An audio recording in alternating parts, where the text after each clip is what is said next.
Hoje a gente vai mergulhar numa das ideias mais ousadas, digamos assim, da história do pensamento. Ela vem de um livro escrito há 2.400 anos, A República de Platão. E a ideia é a seguinte: por que quem deveria governar a sociedade são os filósofos? Pois é, vamos entender isso. Para a gente desembrulhar esse argumento do Platão, nosso caminho vai ser o seguinte. Primeiro, a gente vai ver o paradoxo do filósofo. Depois, a famosa analogia da nau do Estado.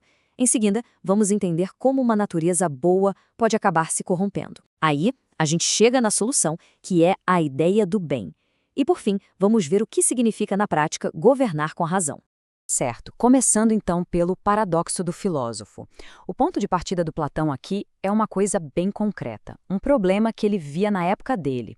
A reputação dos filósofos era, para ser sincero, péssima e até perigosa. A questão que o Sócrates, que é o personagem principal no livro do Platão, precisa responder é exatamente essa. Pensa bem, se os filósofos são, em tese, as pessoas mais sábias e com mais virtudes, por que todo mundo acha que eles ou são completamente inúteis, ou pior, uns corruptos? É um paradoxo, né? E é a resposta para essa pergunta que vai construir toda a defesa do tal rei filósofo. E olha só o tamanho do problema.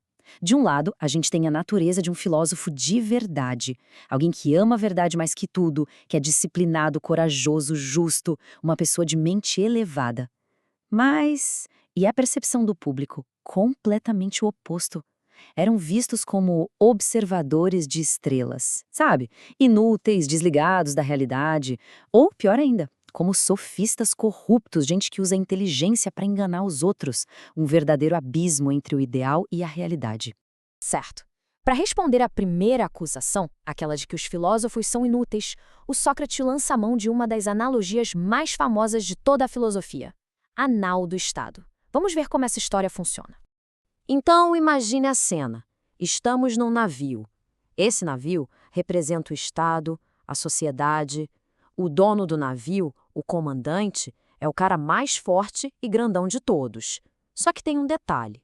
Ele é meio surdo, não enxerga muito bem e, o mais importante, não entende quase nada de navegação.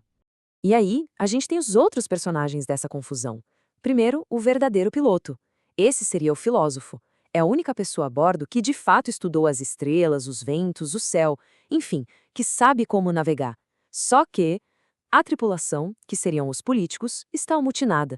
Eles estão brigando entre si pelo controle do leme, cada um achando que sabe o que fazer, mas sem nenhum conhecimento técnico. E o resultado disto tudo? O navio, que é o Estado, fica completamente sem rumo. A tripulação toma o poder, começa a beber e a fazer festa e elogia qualquer um que ajude eles a manter o controle, enquanto o navio vai para onde a maré levar. E aqui vem a virada de mestre do Sócrates. Ele diz: o piloto não é inútil porque ele não sabe o que fazer. Ele é chamado de inútil porque a tripulação amutinada é tão ignorante que nem entende para que serve um piloto de verdade.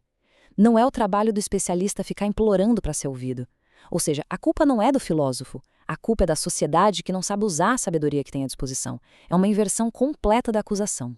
Ok, a questão da inutilidade foi respondida, mas e a outra acusação? A de que os filósofos são corruptos. Bom, aqui o argumento do Platão fica ainda mais interessante, porque ele vai explicar como as melhores naturezas, justamente as que teriam potencial para a filosofia, podem acabar se tornando as piores. O Platão usa uma imagem muito forte. Uma alma nobre com potencial para a filosofia é como uma semente muito fértil. Se você planta essa semente em terra boa, ela vira uma planta incrível. Mas se você planta em terra ruim, ela se torna a pior das ervas daninhas. Pior até que uma semente medíocre. E qual é essa terra ruim? É a própria sociedade.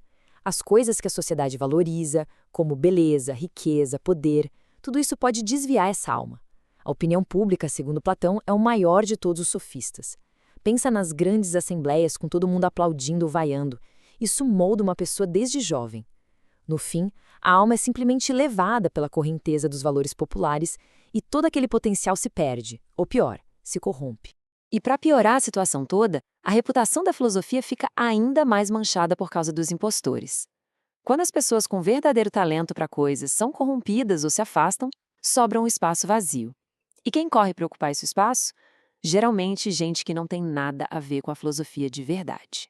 E a imagem que o Platão usa para descrever isso é sensacional. Ele fala pra gente imaginar um ferreiro, careca e baixinho, que acabou de ganhar um dinheirinho. O que ele faz? Toma um banho, bota uma roupa nova e vai todo pimpão pedir em casamento a filha do antigo mestre dele, que ficou pobre e abandonada. Essa filha abandonada é a filosofia. O ferreiro é um impostor. E o que nasce dessa união? Ideias que são, como diz o próprio Platão, bastardas e fracas. É uma imagem bem forte, né? Bom, se o cenário é esse, uma sociedade que é um navio à deriva e os melhores talentos sendo corrompidos, qual é a saída? Qual é a solução do Platão? É agora que ele apresenta o conceito central, o mais importante, de toda a sua filosofia, a ideia do bem. A ideia do bem é o topo da montanha. Não é um objeto, não é um Deus. É o princípio por trás de tudo. É o que dá sentido e realidade a coisas como a justiça, a beleza, a verdade. É o que permite que a nossa mente entenda essas coisas. E, é claro, o conhecimento fundamental que um verdadeiro governante precisa ter. Parece abstrato, né? E é. Por isso, Platão usa outra analogia brilhante, a do Sol. Pensa só, no mundo que a gente vê, o que nos permite enxergar as coisas. O Sol, ele gera a luz e a luz permite que nossos olhos vejam os objetos, certo? Agora, leve isso para o mundo das ideias, o mundo do conhecimento. A ideia do bem funciona como o Sol. Ela é a fonte da verdade e da realidade que permite que a nossa alma, o nosso intelecto, enxergue e compreenda as ideias, como a justiça, por exemplo. Sem o bem, a alma estaria no escuro, cega para o conhecimento verdadeiro. A reação de quem ouve isso pela primeira vez no diálogo é de puro espanto. O personagem Glauco, ao entender a ideia, solta um "por Apolo, que maravilhosa superioridade". E não é para menos. Ele percebe que o bem está acima de tudo, é a fonte de tudo. Muito bem, chegamos então à parte prática. Como é que tudo isso se transforma em governo? O que significa de fato governar com a razão, guiado por essa ideia do bem? Aqui, o governante filósofo é comparado a um artista, mas um artista que tem acesso a um modelo divino, perfeito. O que ele faz? Primeiro, ele pega a tela, que é o Estado, e limpa. Tira todos os costumes e leis ruins. Depois, olhando para esse modelo perfeito de justiça, de beleza, de bondade, ele começa a desenhar uma nova constituição para a sociedade, moldando as pessoas e as instituições com base nesse ideal. E o mais surpreendente é que o Platão não achava que isso era só uma utopia, uma fantasia. Ele conclui que criar esse estado perfeito é sim difícil, mas não impossível. O que precisa? Apenas um filósofo de verdade, um que tenha alcançado esse conhecimento, que encontre uma cidade disposta a ouvi-lo. Um só. E isso tudo nos deixa com uma pergunta que ecoa até hoje, quase 2.500 anos depois. Num mundo com tantas vozes competindo pela nossa atenção, com tantos querendo pegar o leme do navio, quem é o verdadeiro piloto? Como a gente reconhece quem realmente sabe navegar? E talvez a pergunta mais difícil, se a gente reconhecesse, a gente teria coragem de entregar o leme? Fica aí a reflexão.